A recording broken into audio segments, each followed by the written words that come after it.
कधी कधी असं होतं ना की अशा गोष्टी, अशा चुका आपल्या हातून घडतात की आपल्याला असं वाटतं, अरे उगाचच आपण समोरच्या व्यक्तीचं मन दुखवलं, आपल्या हातून खूप मोठी चूक घडली, आपण असं करायला नव्हतं पाहिजे.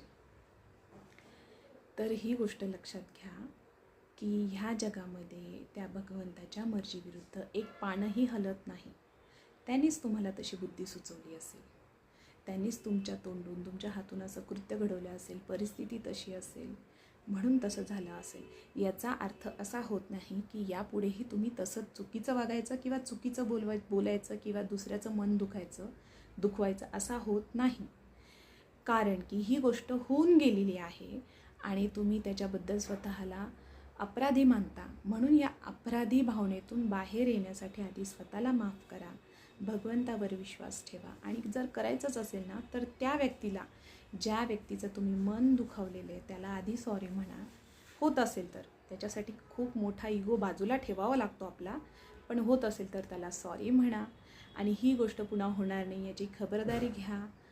आणि कसं असतं ना, आपण ज्यावेळेस गिल्टमध्ये असतो ना खूप जास्त, तर आपल्यापेक्षा पण जास्त जे आपल्या जवळचे आपले असतात त्यांना जास्त त्रास होतो. कारण आपल्या स्माईलमुळं त्यांची स्माईल डिपेंड असते.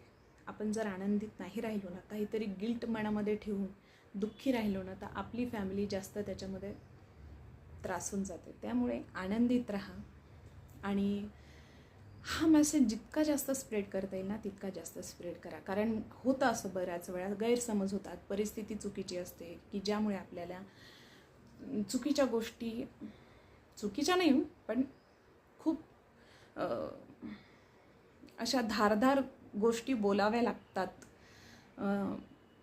काही डिसिजन घ्यावे लागतात की ज्याच्यामुळे समोरच्याचं मन दुखू शकतं, तो त्रासून जाऊ शकतो. तर त्याला सॉरी म्हणा, स्वतःला सॉरी म्हणा, त्यातून बाहेर निघा आणि आनंदित राहा. नवरात्र चालू आहे त्यामुळे हॅपी नवरात्र.